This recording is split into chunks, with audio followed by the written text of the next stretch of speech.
বান্দা আসমান বানাইতে আমি আল্লাহ মিস্ত্রি লাগাই নাই, জমিন বানাইতে মিস্ত্রি আমি লাগাই নাই, সূর্য চন্দ্র গ্রহ নক্ষত্র বানাইতে মিস্ত্রি লাগাই নাই। আল্লাহ শুধু বলছেন ইন্নামা আমরুহু ইযা আরাদা শাইআন আইয়াকুলা লাহু কুন ফায়াকুন। রব্বি কারীম বলেন আমি শুধু বলেছি কোন হয়ে গেছে, সব তো বানাইলাম আমি হুকুম দিয়া, কিন্তু মানুষ তোরে আমি বানাইছি আমি আল্লাহর কুদরতি হাত দিয়া, কুদরতি হাত দিয়া তোরে বানাইছি। তাহলে কত মহব্বত করে বানাইছে। এরপরে রব্বি কারীম বলেন কুদরতি হাত দিয়া বানাইয়া শেষ নয় গো, আল্লাহ বলেন গোটা সৃষ্টি জগতের মধ্যে আমি তোর থেকে সুন্দর কাউরে বানাই নাই। আসেনি এলাকা সুবহানাল্লাহ? তা আপনারা কোন সময় সুবহানাল্লাহটা কন? আমার কবির নেই। আপনারা এলাকার ঠাডা বললে সুবহানাল্লাহ কন, তো কোন সময় কন আমার কইয়েন? আমি তো জানি না। সমগ্র সৃষ্টি জগতের মধ্যে সুন্দর কারে বানাইছে? আমরা অনেক সময় কই সুন্দর মানুষ দেখলে লোকটা ফেরেশতার মতো সুন্দর, কই না? কিন্তু আল্লাহ কয় ফেরেশতা সুন্দর আমি কোরআনের কোথাও বলি নাই। কইনি আমরা ফরির মতো সুন্দর, হয়নি? মাইয়া যদি সুন্দর হয়তো ফরির মতো, হ্যাঁ ফরিদে সুন্দর কোরআনে কইছিনি, তুই কে রে কস? কয় ফেরেশতার মতো সুন্দর, ফেরেশতা সুন্দর আল্লাহ কোরআনে কইছিনি। আমরা ফাঁকি দেখলে কই ময়না পাখি কত সুন্দর, টিয়া পাখি কত সুন্দর, হরিণ দেখলে কত সুন্দর, হ্যাঁ এগুলা যে সুন্দর কোরআনে আসেনি। কিন্তু আল্লাহ বলেন মানুষ যে সুন্দর করে বানাইছি এই কথাটা আমি এমনে এমনে বলি নাই। আল্লাহ বলেন মানুষ বানাইছি সুন্দর করে, এই কথাটা বলতে গিয়ে আমি চারটা কসম করছি। কয়টা কসম? রব্বি কারীম বলেন চারটা কসম করছি আমি আল্লাহ। মানুষ তোরে সুন্দর করে বানাইছি এই কথাটা আমি কসম কেড়ে বলছি, একটা নয় গো, চারটা কসম করছি। প্রথম নাম্বার কসম হলো তিন ফলের কসম আমি আল্লাহ করলাম। ওয়াজাইতুন, আল্লাহ বলেন জাইতুন ফলের কসম আমি করলাম। ওয়া তুর সিনিনা, সিনাই পর্বতের কসম করলাম। ওয়া হাযাল বালাদিল আমিন, আমি আল্লাহ পবিত্র মক্কা নগরীর কসম করলাম। কসম হলো কয়টা? চারটা কসম আমি আল্লাহ করছি। বান্দারে তরে বানাইতে গিয়া চারটা কসম করছি। কেন করলাম? কসম করলে তুই কথার গুরুত্ব দিবি, তাই একটা দুইটা নয় চারটা কসম কাটছি। তোরে সুন্দর করে বানাইছি, তোরে সুন্দর করে বানাইছি, তোরে সুন্দর করে বানাইছি, তোরে সুন্দর করে বানাইছি। চারবার কসম করছে। চারবার কসম করে আল্লাহ বলেন লাকাদ খালাকনাল ইনসানা ফি আহসানি তাকওয়িম। রব্বি কারীম বলেন বালিশের সঙ্গে মাথা লাগাইয়া একটু চিন্তা করে দেখ। আমরা তো ঘুমায়া থাকি, দুনিয়া নিয়ে চিন্তা করি আর ঘুমাই না। মাঝে মধ্যে একটু বালিশের সঙ্গে মাথা লাগাইয়া একটু চিন্তা করবেন আল্লাহর নিয়ামতের উপরে। মালিক বলেন বান্দা তুই একটু চিন্তা করে দেখ আমি আল্লাহ তোরে সম্মান আর মর্যাদা কত দিছি। বান্দারে তোর সম্মানের চেয়ে বেশি কারণ না, আমি আল্লাহ ফেরেশতার এত সম্মান দেই নাই। ফেরেশতা নূর দিয়া বানাইছি, ফেরেশতার জন্য জান্নাত বানাই নাই। মানুষ তোর জন্য জান্নাত বানাইছি, ফেরেশতার জন্য জান্নাত বানাই নাই। তোরে সুন্দর করে বানাইছি কোরআনে বলছি, ফেরেশতারে বানাইয়া কোরআনে বলি নাই। এত সম্মান, এত মর্যাদা আর এত নিয়ামত আমি আল্লাহ তোরে দিলাম। দুইটা চক্ষু দিলাম, এত পাওয়ারফুল চক্ষু যে তাকানোর সাথে সাথে সাত আসমান একেবারে 500 বছরের রাস্তা আমরা দেখতে পারি। সুবহানাল্লাহ। এখান থেকে তাকাইলে যে আমরা নীল আকাশ তারকা দেখি, তারকা প্রায় 200-300 বছরের রাস্তা। সুবহানাল্লাহ। সূর্য এই পৃথিবী থেকে 9,30,00,000 মাইল উপরে, চাওয়া মাত্রই আমরা দেখতে পাই, ঠিক নেই? চোখের পাওয়ারটা কি মনে করছেন? চোখের পাওয়ার এত বেশি, বিদ্যুতের চেয়েও মানুষের চোখের গতি বেশি। বিদ্যুতের গতি হলো প্রতি সেকেন্ডে 1,86,000 মাইল বেগে যায়, আর আমাদের চক্ষু এর থেকে হাজার হাজার কোটি গুণ মাইল উপরে যায়। আল্লাহ এত পাওয়ারফুল দুইটা চক্ষু আমাদেরকে দান করছে। এরপরে আমাদেরকে মেধা শক্তি দিছে, ভালো বোঝার শক্তি দিছে, মন্দ বোঝার শক্তি দিছে। ফেরেশতা কিন্তু শুধু ভালো বুঝে রে, মন্দ বুঝে না।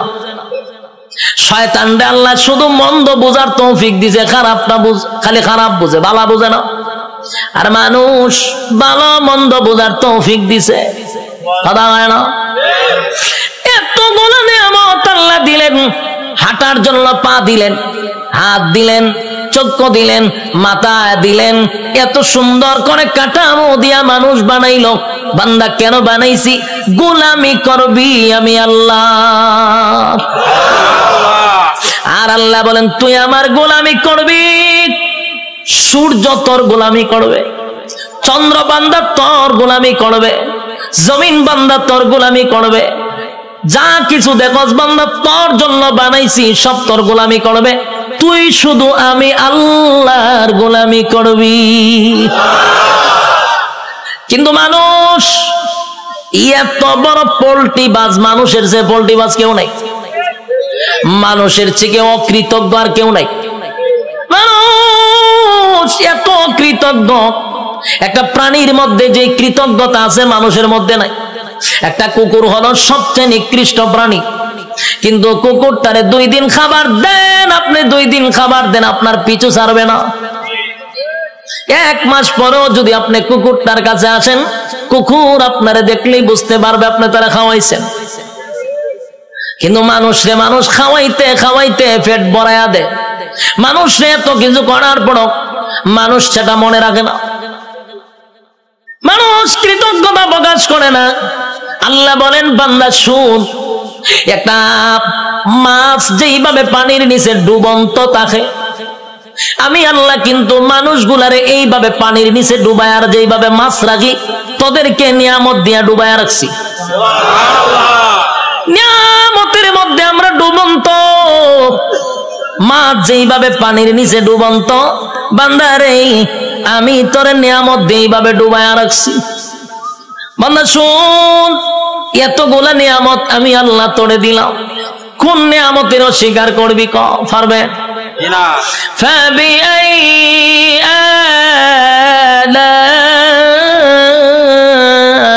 আলাই রাব্বিকুমা তুকাযিবান।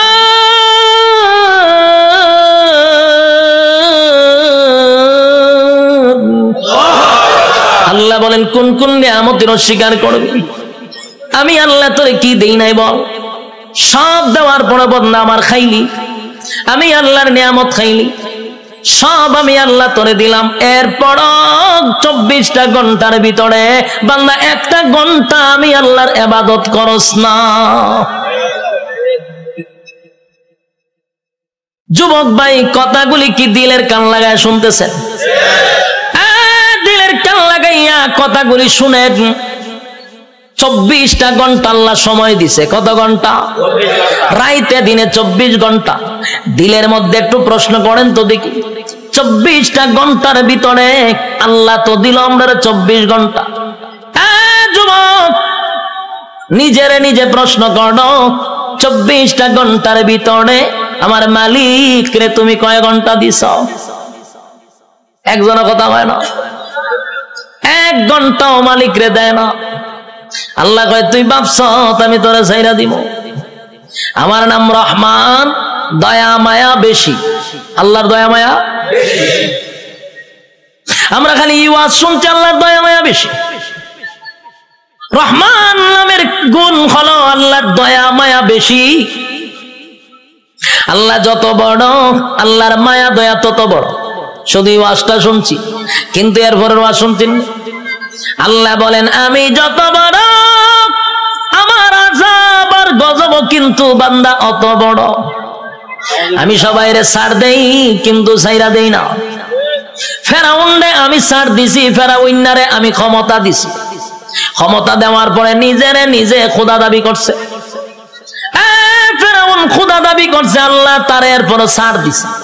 কিন্তু যখন বেয়াদবি করছে পয়গম্বরের সঙ্গে, আল্লাহ কয় আর তোরে ছাড় দেওয়া যায় না। ফানিতে সুবাইয়া সুবাইয়া ফেরাউন্নারে মারছে, ছাইরা দিছিনি। নমরুদ নিজেরে খোদা দাবি করছে, আল্লাহ ছাড় দিছে। নমরুদ একবার তীর মারছে আকাশের দিকে, কেড়ে মারছো কাল্লা মাইরালাম।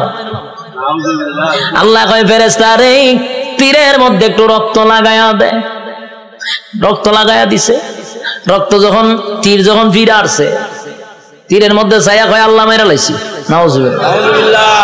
এর সাথী সঙ্গীরা ডিজে গানের আয়োজন কর, কে রে নাচু, কে রে আল্লাহ মাইরা লাইছি। নাউজুবিল্লাহ। আল্লাহ এরপরে ছাড় দিছে।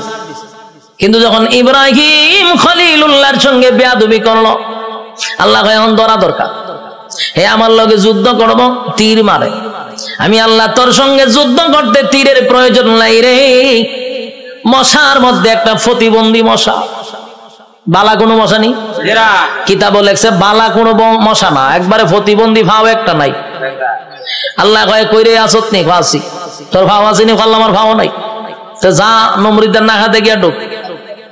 ল্যাংরা মশা না খেতে গিয়া ঢুকছে, ঢুকিয়া একেবারে ডাইরেক্ট মগজও চলে গেছে। মগজ বইয়া আর পরে ইনসুলিন দেয়, সুই ঢুকায় আর সুই বাইর করে। যে সুই ঢুকাইছে মগজ, একটা লাফে তিনা তুলছে নমরুদ্দা। পার্লামেন্টে বইয়া রয়েছিল, মশায় যখন খামড় দিছে পার্লামেন্টের নাচ শুরু করছে ডিজে গানের মতো, উরুম দুরুম নাচে। সে আরো বিভিন্ন মন্ত্রীরা বসা, দেশের বিভিন্ন জায়গার থেকে অনেক রাষ্ট্রপতিরা আইছে। আয়াজন দেহে দেশের বাদশাহ এইভাবে ডিজে করে পার্লামেন্টে বসে, এটা কি পাগল নেই? ও পাগল তো আসিন না। হঠাৎ করে নাচে কা, ও নাচতে নাচতে মশাও তো কম খারাপ না, কারণ টেং টুং যেটি না থাকে এরা মারাত্মক খারাপ থাকে। এই মশা কিন্তু মারাত্মক খারাপ, হেদের সুই ডুবা যে বাইর করে না। আর এইদিকে নমরুদ্দা ডিজে গানের মতো নাচতেছে, কোনোভাবেই ব্যথা কমে না। নাচে মানে ঘটনা কি, যা পায় তা দিয়ে মাথার তা পায়, কোনোভাবেই ব্যথা কমতেছে না। হঠাৎ আসেন জুতা একটা গাছ, এটা জুতাটা মারছে মাথার বাড়ি। সেই জুতাটা বাতাত বাড়ি মারছে, জিব্রাইল আবার যোগাযোগ রাখতেছে মশার সাথে। মশারে ফোন দিয়া কইছে তাড়াতাড়ি ছাইরা দে, ইনসুলিন টাইনা তুল। যখন হের সুই টান্দা তুলছে, ব্যথা ছাড়ছে। এখন নমরুদে জুতার পাইছে, সব বনাস কি একটা জিনিস। বারে দিলাম মাথার ব্যথা দিল সাইরা। জুতার মধ্যে কোন ওষুধ আছে না? আসলে কি জুতার কোন ওষুধ আছে? এটা আল্লাহ বেজ্জতি করার একটা সিস্টেম। জুতাটা বাড়িছে, ব্যথা কমে গেছে, তার মানে জুতা আল্লাহ ব্যথা কমাইতেছে।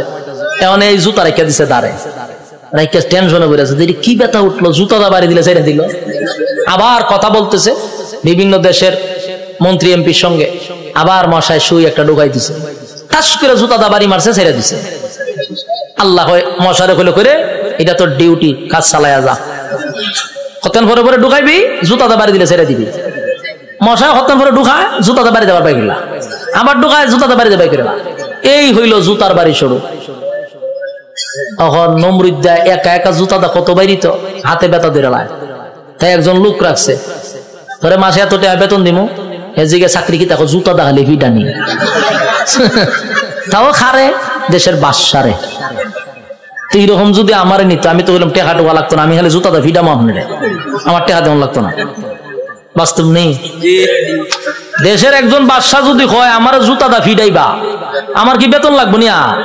আমার মনের ভিতরে যত জিদ আসিন সব মিলাময় একটা বাড়ির সাথে, ঠিক নেই? জুতা দেখ একটা বাড়ি দিমার ঘুমায় নেয়, এটা অত সালের একটা জুতার বাড়ি।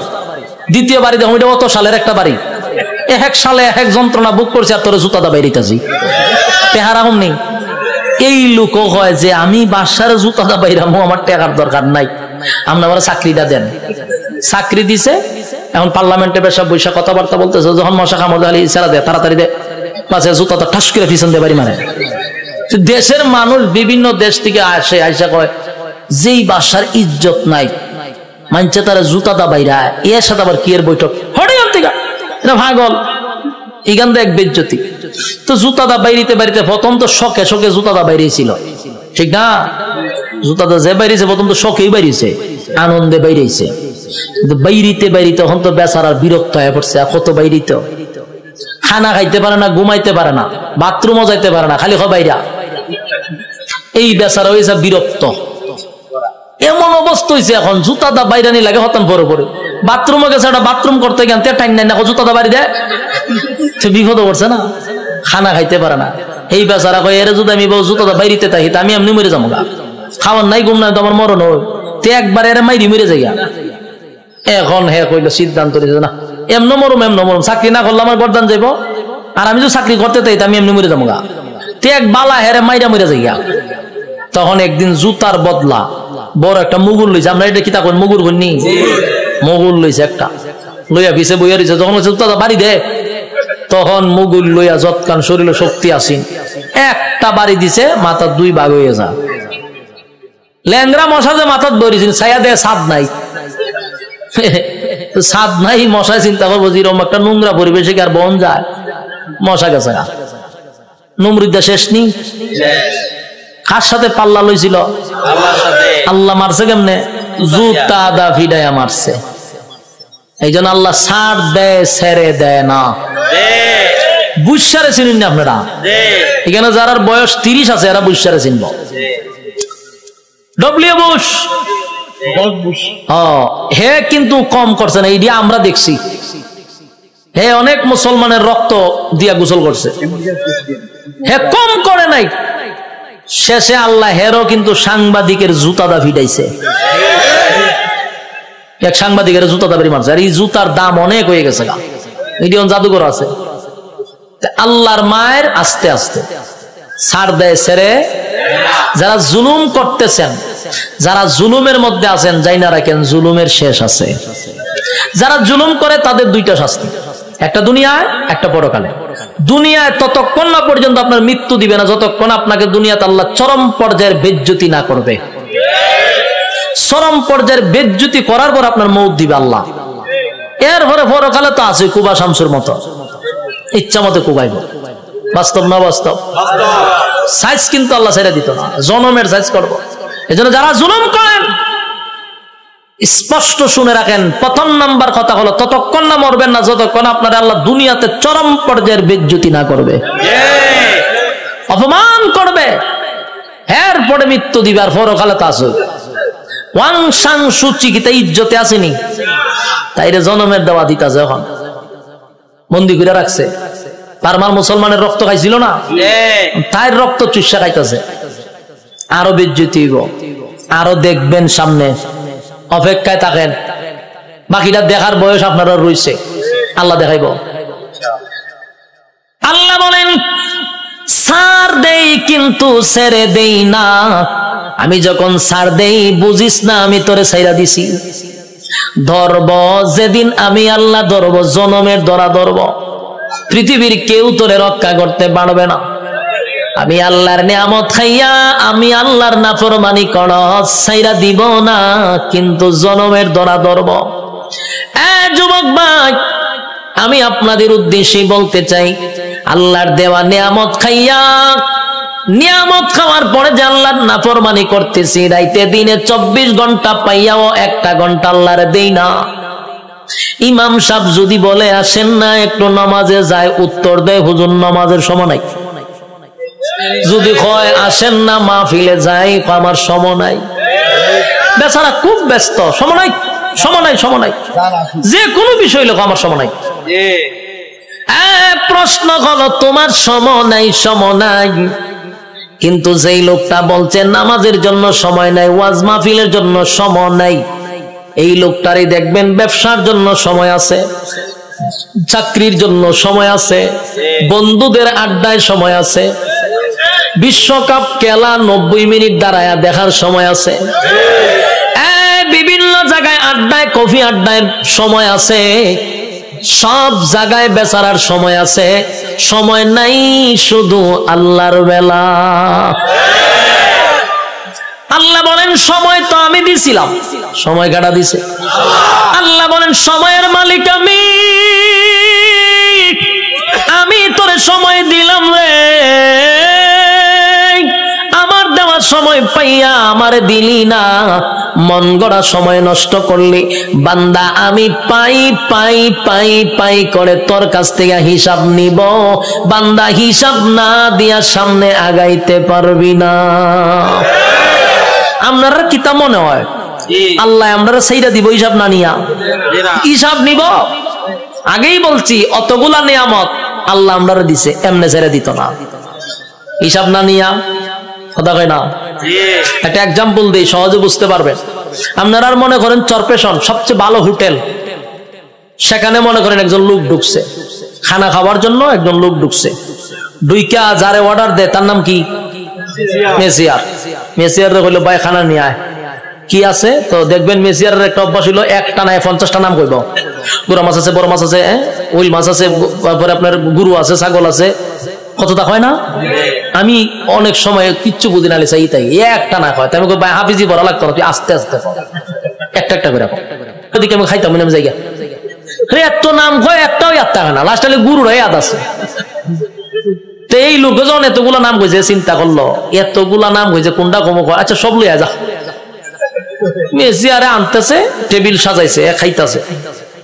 খানা দেখে মেসিয়ারে দে লক্ষণ বালা না, যে যিনি টেকা নে উনারে কি কয় ম্যানেজার, মেসিয়ার তো ম্যানেজার। ম্যানেজারের কাছে গেছে মেসিয়ারে গিয়ে কয় স্যার ওই যে লোকটা খাইতেছে দেখছেন নি? দেখছি তো। কাম না আমার একটা অনুমতি দেন। কি অনুমতি? কয়ের ইচ্ছা মতো কিন্তু ফিটাইতাম। ম্যানেজারে জিগা কাস্টমারে খানা খাইতেছে তুই ফিটাইতে কা? কয়ের লক্ষণ বালা না, যেই পরিমাণ খাইতেছে হিসাব দিতে পারতো না, তাই একটু ফিডামো। ম্যানেজারে কয় কাস্টমারের কাজ কি? খাওয়ান। তোর কাজ কিটা? দেওয়ন। আমার কাজ কিটা? হিসাব ল। তুই হের খাওয়ান এ খাইব, তোর দেওয়ন তুই দে, তুই মারতে কা? মেসিয়ার কথা তো ঠিক, আমার তো দেওয়ন, আমি দিতে তাই। মেসিয়ারে দেয়, এ খায়। ম্যানেজারে কয় এ খাওয়া শেষ হইলে বলে আমার খাম। আমার কাজ কি? হিসাব নেওয়া। হিসাব না নিয়া, হিসাব না দিয়া বাড়ি তারবো, বাড়ি তারবো নি? যা পারে খাইতে থাক, তুই বাধা দিস না। ঠিক তেমনি ভাবে আল্লাহ বলেন দুনিয়াতে মানুষ যেই পরিমাণ কাম কু কাম, দিনের কাম রাত্রের কাম সব কাম আমরা করি না? আমরার সাথে কিন্তু ফেরেশতা থাকে, 24 ঘন্টা ফেরেশতা থাকে। আমরার কাম কু কাম দেখে ফেরেশতারাও আল্লাহর কাছে কয় আল্লাহ একটু অনুমতি দেন। কিতা কয়? এর একটা আসার মাইরা জাগাত মুতায়া লাই। আল্লাহ জিজ্ঞাসা ঘটনা কিতা? বলে যেই পরিমাণ করতা যে হিসাব দিতে পারতো না। আল্লাহও বলে তোর কাজ, এর কাজ আকাম কুকাম করন দেখুন লিখতে রাখুন, আর এর কাম যত আকাম কুকাম করতে পারে। তোর কাজ কিন্তু ফিডন না, তোর কাজ দেখতে থাক, লিখতে থাক, যত কিছু আছে সবকিছুর হিসাব হইব আমার কাছে। বন্দা যা পারে করো, হিসাব না দিয়া সামনে আগাইবার কোন সিস্টেম নাই।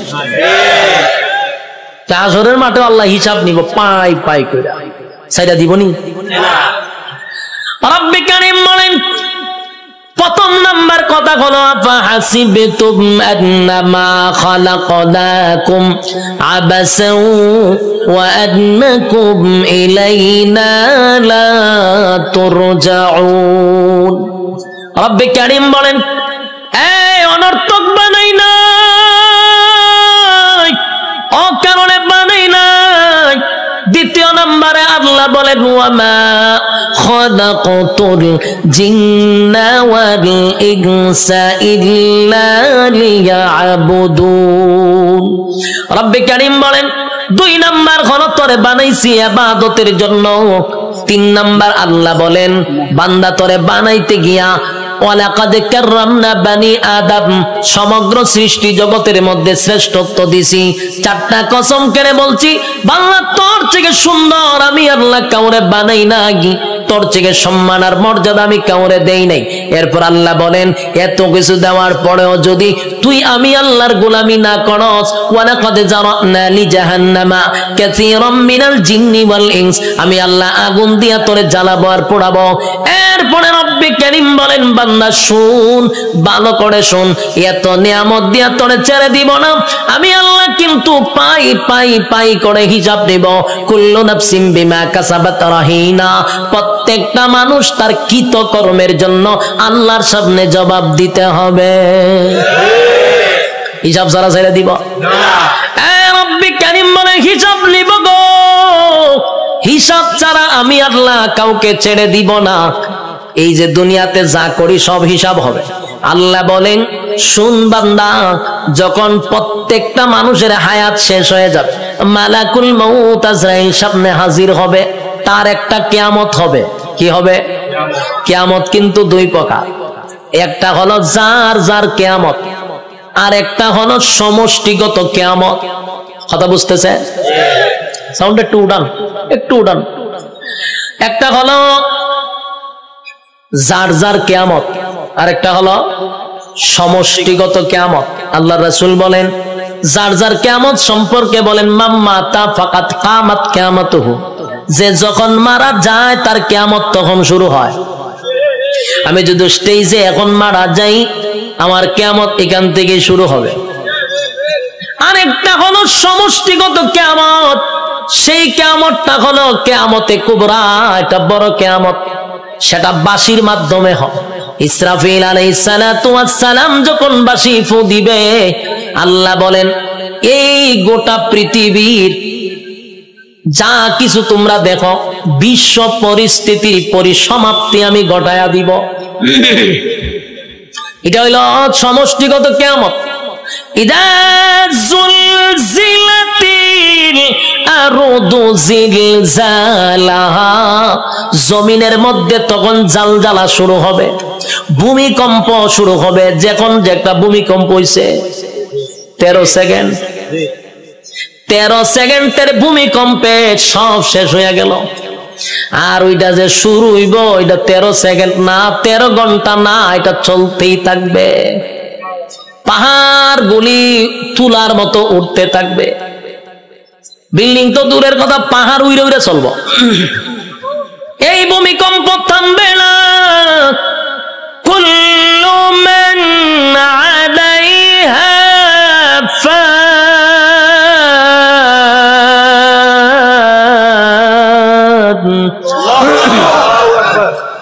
ওয়া ইয়াবকা ওয়াজহু রাব্বিকা যুল জালালি ওয়াল ইকরাম।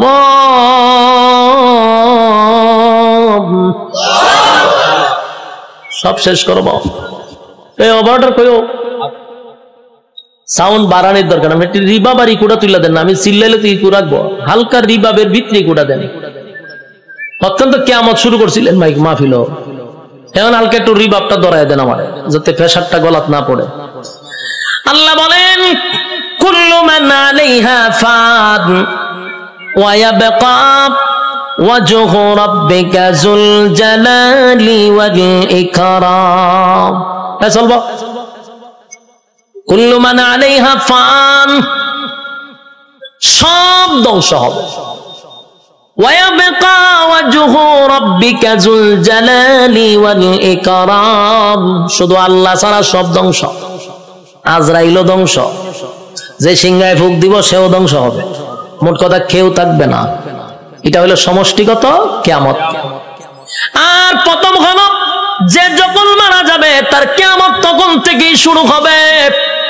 যুবক ভাইরা আমার, আল্লাহ বলেন প্রত্যেকটা মানুষের কিয়ামত আছে রে, যে যখন মারা যায় তার কিয়ামত শুরু হয়ে যায়। যেদিন মারা যাবেন আল্লাহ বলেন হিসাব নেওয়ার জন্য আল্লাহ পুনরায় আবার আমাদেরকে দাঁড় করাবে। আলোচনার শুরুতে একটা কথা বলছিলাম, আমরা কিন্তু এই পৃথিবীতে পরীক্ষা দিতে আসছি, ইয়াদ আছে না? পরীক্ষা দিতে আসছি। বলুন তো রেজাল্টটা কোথায় দিবে? রেজাল্ট কিন্তু পরকালে হবে। আল্লাহ কয় রেজাল্টটা দেখানোর জন্য আবার তোদেরকে পুনরায় আমি জীবিত করব। আল্লাহ বলেন সিংহায় যখন ফুঁক দিব সব ধ্বংস হয়ে যাবে রে। সব ধ্বংস হওয়ার পরে সর্বপ্রথম আমি আবার জীবিত করব ইসরাফিল আলাইহিস সালাতু ওয়াস সালামকে। আবার আল্লাহ বলবেন সিংহায় ফু মার। যেই মাত্র আরেকবার ফু দিবে, ওই শেষের ফুয়ে প্রত্যেকটা মানুষের বডির ভিতরে আল্লাহ আবার রুহু দিবে।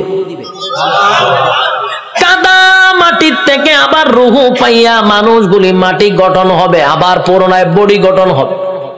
কাদা মাটির থেকে আবার আপনি ওইটা দাঁড়াবেন, যেখানে দাঁড়াবেন, যেখানে বৈশা ওয়াজ শুনতাছেন, সে জায়গাটাই হবে হাসরের মাঠ। যেখানে বই আওয়াজ শুনতাছেন, এটা হাসরের মাঠ হবে। এই পৃথিবীটাকে আল্লাহ হাসরের মাঠ বানায়া দিবে। কিন্তু এখনকার পৃথিবী আর তখনকার পৃথিবী একরকম নয় রে। তখনকার পৃথিবী আর এখনকার পৃথিবীর মধ্যে উল্লেখযোগ্য একটা বেশ কম থাকবে।